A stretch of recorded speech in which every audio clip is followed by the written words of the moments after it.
Welcome back to West Texas View. Dr. Joy Anderson is our guest today, and she is one of a rare breed who has a special area of service in gynecology where she takes care of very young patients. And this requires a special heart as well as a special touch to not scare them, to be very sensitive and kind and gentle to them. And she helps newborns all the way up through adolescents, and then of course you have your adult practice also. She's with the Texas Tech physicians of the Permian Basin, and these are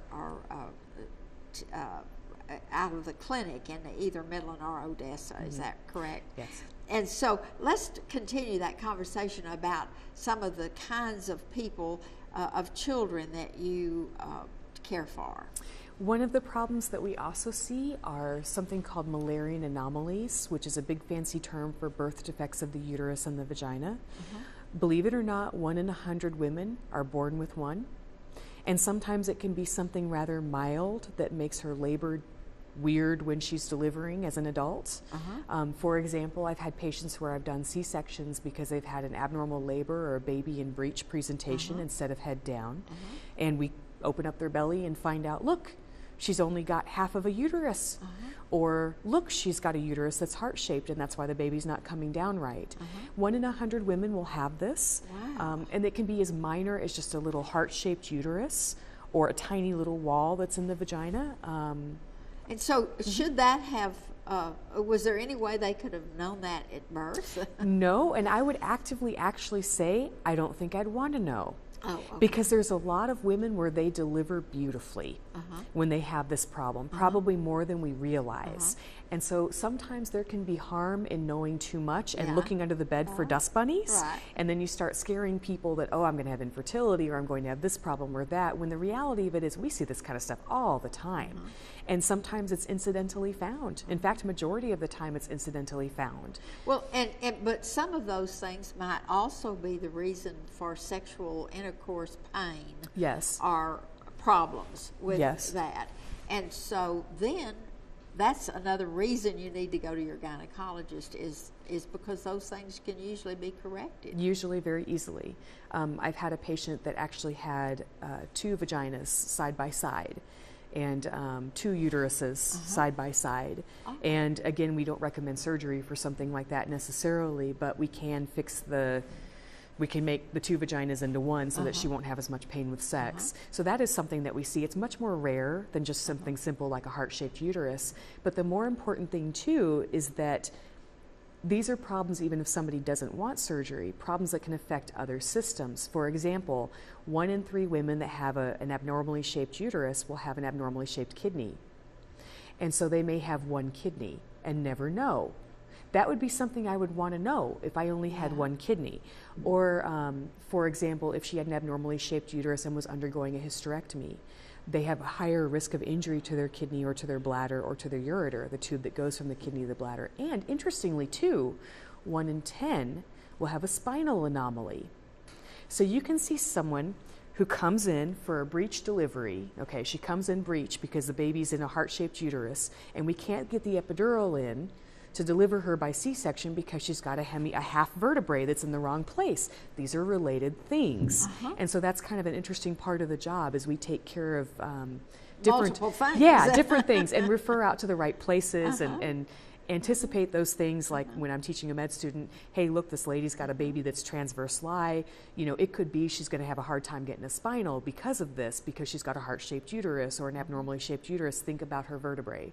So what else do we need to think about? We need to think about her kidney too. And so we should get her in with somebody to look at that. So it's kind of interesting because a lot of the things that are pediatric, actually we find in adults. But the sad thing is that people put off going to check it when it's usually a really simple solution. Oh goodness, yeah. And actually the majority of those things, the best test for that's an MRI. We don't even touch the patient. It's an MRI. It's done in radiology. It's pictures. No radiation or anything. It's just a magnet. A very expensive magnet, I will say that. But you know, if it was going to change somebody's management of a patient, an MRI is actually one of the better tests for that than ultrasound or even a CT scan for gynecology issues. So if you treat a 3-year-old, for example, for one of these problems, then would you say you need to bring in your other daughters too, because they may have had, are these things usually genetic? Usually not. Usually it's okay. random. Usually it's random. So it's never a bad idea, but again, it's kind of looking under the bed for dust bunnies. I don't know if I'd want to know. And if there's no symptoms, don't worry right. about And if it. there's a large amount of people that have one kidney and go through life not knowing about it. Again, I'd want to know if I was doing a hysterectomy on them, or they were having surgery, or talking about donating a kidney or something crazy like that. But a lot of times, there's harm in looking at things. For example, there's some doctors that believe in checking cholesterol in little kids. And to that, I kind of laugh and say, well, you're going to put them on a diet? Are you going to, have them exercise? My 2-year-old needs to exercise. They already exercise. So, there's a lot of times when I think medicine can do harm to people, and part of that job of mine is mitigating that and trying to find out the things we need to find out, and not look at things that aren't going to matter and that aren't going to be quality of life issues that are just, we know too much and maybe we shouldn't know.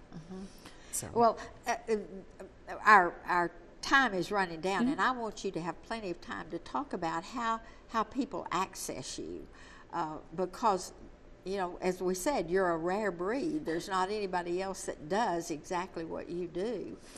I really have an interest in this, and so I'm trying to cultivate a practice that eventually I can see becoming a lot of that, or at least adolescents. But I work at Texas Tech.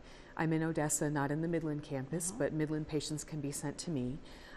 It's kind of easy to get in with me, and I really try very hard to make 45-minute spots for the patients that are young, so that I can spend the time talking to them, yes. and drawing them out. Yes, and not saying, here, change into a paper towel, I'm going to check you now. That's not the way to meet somebody, and it actually kind of irks me when that happens in my clinic, but sometimes it does, admittedly. Never to my little girls, never to my teenagers. It's something that I really want to cultivate, that kind of practice. So. Well, and so there's a phone number rolling across the screen, so they can just call and make an appointment. And I think the thing that we need to emphasize is don't put off problems. No. Find out about it. And it could be something that would have an effect when they become grown, and so you don't want to elongate the problem. Or it could be something where your little girl's waking up in the middle of the night clawing off her bottom because she's hurting so much or itching so much, and we can fix it with 7 days of antibiotics. It's easy to do. Bring her in. We can fix a lot of that. I've got a lot of other things that I want to talk to Dr. Anderson about, so I'm going to ask her to come back next week. We'll see you next week with another program. Thanks for joining us for News West 9's West Texas View with Johnny Lou Avery. This has been a public affairs presentation of KWAB-TV and KWES-TV.